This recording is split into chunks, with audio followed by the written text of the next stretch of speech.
Welcome dear students. आज हम त्रिकोणमिति समीकरण के अंतर्गत भाग 3 में दो अपवर्त्य कोण युक्त त्रिकोणमिति समीकरणों का हल करना सीखेंगे। अपवर्त मतलब साधारणतया गुणज होता है। अपवर्त मतलब गुणज कोण। अब यहाँ पर गुणज कोण मतलब जैसे थीटा कोई कोण है तो उसमें 2 का गुणा है और 4 का गुणा है, और हमारा समीकरण हमारे पास है sin 2 थीटा बराबर sin 4 थीटा। अब 2 और 4 की जगह मान लीजिए मैं यहाँ n और m लिखता हूँ, तो sin n थीटा बराबर sin m थीटा के रूप का जो समीकरण होता है इसे हम अपवर्त्य कोण युक्त त्रिकोणमिति समीकरण कहते हैं, यानी कोण के साथ किसी संख्या का गुणा के रूप में हो। तो ये जहाँ मैंने साइन के रूप में लिखा है, अन्य 5 त्रिकोणमिति अनुपातों के रूप में भी ये हो सकता है, अर्थात cos n थीटा बराबर cos m theta, tan n theta बराबर tan m थीटा इत्यादि। ऐसे समीकरणों को हल कैसे करें, इसके लिए कुछ प्रश्नों को हम यहाँ पर देखते हैं। तो पहला प्रश्न तो हम ले लेते हैं इसी को कि sine 4 theta is equal to sine 2 theta. तो पहला काम हम करते हैं, इसको पक्षांतर कर लेते हैं। Sine 4 theta minus sine 2 theta is equal to 0। ठीक है। अब sine C minus sine D का फार्मूला होता है 2 cos C plus D upon 2 into sine C minus D upon 2। तो यहाँ 4 है और यहाँ 2 है, बराबर 0 हुआ। 2 cos 4 प्लस 2 6 थीटा अपॉन 2 मतलब 3 थीटा, और 4 थीटा माइनस 2 तो 2 थीटा अपॉन 2, तो ये हो जाएगा साइन थीटा बराबर 0। ये 2 0 में चला गया, तो cos 3 theta sine theta is equal to 0। इन दोनों त्रिकोणमिति फलनों का गुणनफल 0 है, अर्थात हम इसको अलग अलग 0 के बराबर लेंगे। तो cos 3 थीटा बराबर 0 या साइन थीटा बराबर 0 लिखेंगे। अब फर्स्ट वीडियो में मैंने आपको व्यापक हल लिखने के लिए एक त्रिकोणमिति चार्ट दिखाया था। आप शायद उसको नोट कर लिए होंगे, नहीं कर पाए होंगे तो उसका प्रयोग यहाँ पर हम कैसे करेंगे एक बार और देखते हैं। तो ये देखेंगे, व्यापक हल लिखने के लिए साइन थीटा बराबर 0 हो तो थीटा बराबर n पाई लिख सकते हैं, और cos थीटा बराबर 0 हो तो थीटा बराबर 2n प्लस 1 पाई बाई 2 लिखते हैं। तो यहाँ पर देखेंगे cos 3 theta is equal to 0 है, तो इसका व्यापक हल होगा 3 theta is equal to 2n plus 1 pi by 2। तो हमको वैल्यू किसका निकालना होगा, थीटा का। तो थीटा बराबर हो जाएगा 2n प्लस 1 पाई बाई 6। इधर का देखेंगे sine theta is equal to 0 हो तो theta is equal to n pi लिख सकेंगे। तो हमारा आंसर ये वाला भी होगा और ये n पाई भी इसका आंसर होगा। ठीक है। इसी क्वेश्चन को हम दूसरे तरीके से भी बना सकते हैं। ठीक है। देखिए दूसरा तरीका क्या होगा, या sine 4 theta is equal to sine 2 theta. तो हम डायरेक्ट यहीं से इसका व्यापक हल लिखें। कौन सा, साइन थीटा बराबर साइन अल्फा, तो थीटा बराबर लिखते हैं n pi plus minus 1 to the power n into alpha. तो यहाँ n चर का प्रयोग किया गया है। देखिए, तो उस सूत्र का या व्यापक हल का डायरेक्ट यहाँ इस्तेमाल करेंगे तो 4 थीटा इज इक्वल टू होगा n pi plus minus 1 to the power n, और अल्फा की जगह क्या रख पाएंगे, 2 थीटा। अब ऐसी स्थिति में हमारा थीटा का वैल्यू क्लियरली नहीं निकल पा रहा है, तो अब ये minus 1 to the power n है, तो ये n पर डिपेंड करेगा, प्लस होगा कि माइनस होगा। अर्थात हम n को 2 भागों में बांट करके लेंगे। पहला, जब n बराबर सम हो, सम संख्या मान लो 2 के है, 2 के मीन सम हुआ, तो 4 थीटा इज इक्वल टू यहाँ n की जगह पुट करेंगे 2 के पाई, और जैसे ही इसके पावर में 2 के लेंगे तो ये प्लस 1 हो जाएगा और यहाँ आएगा 2 थीटा। पक्षांतर करेंगे तो 4 थीटा माइनस 2 थीटा बराबर 2 के पाई, तो 2 थीटा बराबर 2 के पाई, 2 दोनों तरफ से कैंसिल हुआ तो थीटा बराबर आया के पाई। तो देखिए पहले हल किए थे तो थीटा बराबर एन पाई आया था, तो एन की जगह केवल के आया, उससे कोई फर्क नहीं पड़ता, उत्तर लगभग सेम आया। अब क्या हो सकता है दूसरा कंडीशन कि n बराबर 2k+1, यानी कैसा हो, विषम हो।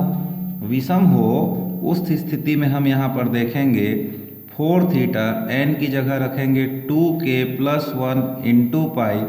अब -1 टू दी पावर 2k+1 यानी विषम संख्या रखेंगे तो माइनस आएगा, ये हुआ 2 थीटा। इसको पक्षांतर करेंगे तो 4 थीटा धन 2 थीटा, 2 के धन 1 गुणित पाई हुआ, 2 और 4 हो गया 6 थीटा बराबर 2k+1 इंटू पाई हुआ। सो थीटा बराबर 2k+1 पाई बाई 6 हुआ। तो देखिए सेम आंसर इसमें भी आया, उसमें n के रूप में लिखा था तो 2n+1 पाई बाई 6 आया, यहाँ 2k+1 पाई बाई 6 आया। क्लियर है। तो हम दो तरीके से हल कर सकते हैं, एक बार दोहराता हूँ, देखेंगे sine 4 theta is equal to sine 2 theta दिया, तो पहले हम पक्षांतर कर लें sine 4 theta minus sine 2 theta में, फिर sine C minus sine D का सूत्र लगाते हुए आगे सरल करने पर हमें cos 3 theta into sine theta बराबर 0 मिला। दोनों को अलग अलग शून्य के बराबर लेंगे, फिर व्यापक हल के चार्ट का आप प्रयोग करते ही सूत्र से लिखेंगे तो आपका हल आ जाएगा। या फिर क्या करें, sine 4 theta is equal to sine 2 theta दिया है, तो हम डायरेक्ट यहाँ पर साइन थीटा बराबर साइन अल्फा के लिए व्यापक सूत्र का प्रयोग करते हैं। अब इस स्थिति में हमारे थीटा का मान स्पष्ट रूप से नहीं निकल पाता है, तो n को एक बार सम लेंगे 2 के और आगे हल करेंगे तो थीटा का मान निकलेगा।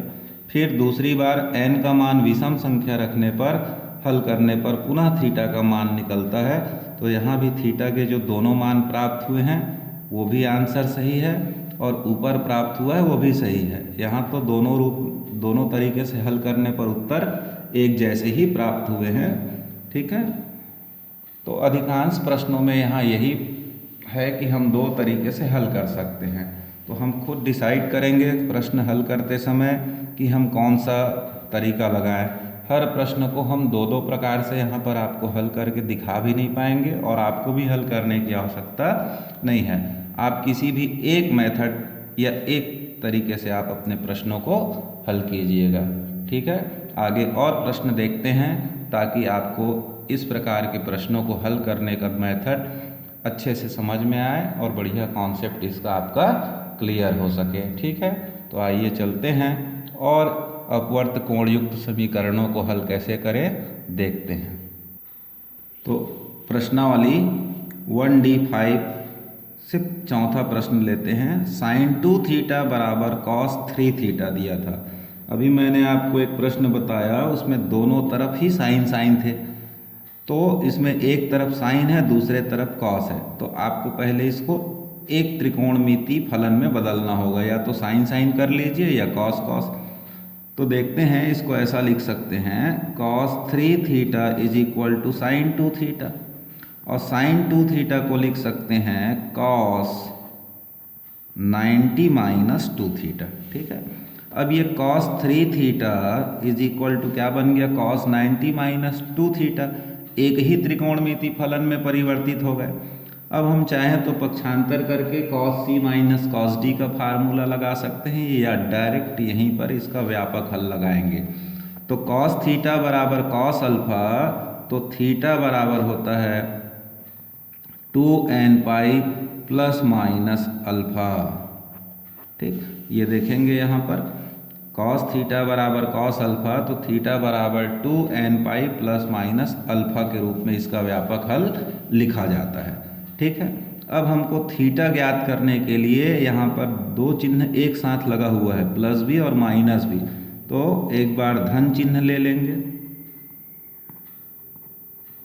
ठीक है, 3 theta is equal to 2n pi plus 90 को हम पाई बाई 2 के रूप में लिखते हुए हल करें, और ये माइनस 2 थीटा ये इधर ट्रांसफ़र कर देंगे, तो 3 और 2 5 थीटा बराबर 2n प्लस 1/2 और दोनों में से मैं पाई को क्या किया, बाहर ले लिया। अब 5 को नीचे भेज देंगे तो थीटा बराबर 2n प्लस हाफ पाई/5 होगा। ठीक है, अब देखिए माइनस साइन ले लीजिए, ऋण चिन्ह लेने पर, तो 3 theta is equal to 2n pi minus पाई/2, और जब यहाँ ऋण चिन्ह लेंगे तो कोष्टक खोलने पर जो ऋण 2 थीटा है वो धन 2 थीटा में बदल गया। पक्षांतर करिए तो 3 theta minus 2 theta 2n minus 1/2, पाई को बाहर लिख सकते हैं, और 3 थीटा में 2 थीटा गया तो थीटा बराबर आ गया 2n minus half into pi. ये दोनों ही हमारे क्या होंगे, आंसर होंगे। ठीक है, प्रश्न क्रमांक 8वां देखते हैं। tan थीटा गुणित tan 3 थीटा बराबर 1 दिया है, तो इसको लिखेंगे tan 3 theta is equal to 1/tan theta, तो ये हो जाएगा tan 3 theta is equal to cot theta. तो दोनों एक ही त्रिकोणमिति फलन में अभी नहीं है, तो वैसे भी हम व्यापक हल में साइन कॉस टेन का जानते हैं, कॉट में हम इसको बदलेंगे नहीं, तो कॉट थीटा को क्या लिख सकते हैं, tan 90 माइनस थीटा। अब tan थीटा बराबर tan अल्फा, तो थीटा बराबर व्यापक हल होता है n पाई प्लस अल्फा। ठीक, चार्ट से एक बार मैच कर लीजिए तो देखेंगे tan थीटा बराबर tan अल्फा, तो थीटा बराबर क्या होता है, n पाई प्लस अल्फा। तो अल्फा की जगह यहाँ पर क्या है, पाई/2 माइनस थीटा। अब यहाँ पर न तो घात में कोई संख्या लेने की आवश्यकता है और ना ही धन ऋण चिन्ह है, इसलिए डायरेक्ट हल हो जाएगा। थीटा का पक्षांतर कर लीजिए तो 3 theta plus theta n pi plus पाई/2 हुआ। इसको जोड़ देंगे तो ये हुआ 4 थीटा, n प्लस 1/2 हो जाएगा, पाई को कॉमन ले लिए, 4 को नीचे भेज दीजिए तो n प्लस हाफ पाई/4 के रूप में इसको आंसर दे सकते हैं। ठीक है, नेक्स्ट क्वेश्चन नंबर 16 लेते हैं। इसमें दिया हुआ है साइन कोष्टक में पाई कॉस थीटा बराबर कॉस पाई साइन थीटा, और हमें सिद्ध करना है कि कॉस थीटा प्लस माइनस पाई/4 इज इक्वल टू 1/√2। तो यहाँ हमको समीकरण हल नहीं करना है, बल्कि दिए गए समीकरण की सहायता से इसको सिद्ध करना है। तो इसको ध्यान से देखेंगे, काफ़ी महत्वपूर्ण है एग्ज़ाम के लिए ये। तो एक से लिख लेते हैं जो दिया हुआ है, तो साइन पाई कॉस थीटा बराबर हमारे पास है कॉस पाई साइन थीटा। तो कॉस थीटा को हम ऐसा लिख सकते हैं, साइन 90 माइनस थीटा। ठीक है, यहाँ थीटा की जगह क्या है, पाई साइन थीटा, तो sine 90 minus theta cos theta होता है। और हमको ये भी ज्ञात है कि साइन 90 प्लस थीटा हो तब भी कॉस थीटा होता है। तो हम यहाँ दोनों साइन का प्रयोग करेंगे, क्योंकि हमारे सीधे में प्लस माइनस दिखाई देता है। तो कॉस थीटा की जगह हम क्या लिखेंगे, sine 90 minus plus pi sine theta. अब इधर देखेंगे कि इधर क्या है, साइन पाई कॉस थीटा। तो सामान्य रूप से अगर हम हल देखें तो साइन थीटा बराबर साइन 30 हो तो हम डायरेक्ट थीटा बराबर 30 लिखते हैं। उसी प्रोसेस से दोनों तरफ से साइन को आप छोड़ देंगे तो पाई कॉस थीटा बराबर आपके पास होगा पाई/2 minus plus pi sine theta. अब ये पाई साइन थीटा जो कि माइनस प्लस दोनों साइन में है, उसको पक्षांतर कर लीजिए तो पाई कॉस थीटा माइनस का प्लस में हो गया और प्लस का माइनस में हो गया, पाई साइन थीटा बराबर पाई/2 आया। तो इस इक्वेशन में देखते हैं कि प्रत्येक पद में हमारे पास क्या है, पाई है, तो पाई से डिवाइड कर देंगे तो cos theta plus minus sine theta is equal to 1/2 हुआ। यहाँ हमारे सिद्धे में हमको वर्गमूल 2 दिखता है, तो हम दोनों पक्षों में वर्गमूल 2 से भाग दे दें, ऐसा 1/√2 से डिवाइड कर दीजिए, या ऐसा कह सकते हैं कि दोनों पक्षों में 1/वर्गमूल 2 का गुणा कर दिया। अब ये 1/√2 का वैल्यू साइन 45 डिग्री भी होता है और कॉस 45 डिग्री भी होता है, परंतु अगर यहाँ साइन लिखूंगा तो sine cos plus cos sine, तो साइन a प्लस बी या a माइनस बी का फार्मूला बनेगा, जबकि प्रूफ करना है वो किस में है, कॉस में है। तो हम क्या करेंगे, कॉस के साथ 1/√2 है उसका हम ले लेंगे कॉस 45, ठीक है, ये कॉस थीटा, और 1/√2 की जगह cos π/4 plus minus sine theta और 1/√2 की जगह साइन π/4 और राइट हैंड साइड में 1/2√2। अब cos A cos B plus sign A sine B, तो क्या होता है कॉस ए माइनस बी, और cos A cos B minus sign A sine B, तो क्या हो जाता है प्लस में, तो 1/2√2। तो हमारे सीधे में थोड़ा अंतर आया, प्लस माइनस ऊपर नीचे हो गया, उससे कोई फर्क पड़ने वाला नहीं है। तो ये हमको जो प्रूफ करना था वो मिल गया, तो यहाँ लास्ट लिखेंगे इति सिद्धम। इसी प्रकार आपके बुक में 2 प्रश्न और दिया गया है, क्वेश्चन नंबर 17 और 18, उसको आप थोड़ा ट्राई करेंगे, नहीं बनेगा तो आप पूछ सकते हैं, कमेंट्स बॉक्स में क्वेश्चन भेज देंगे, ठीक है।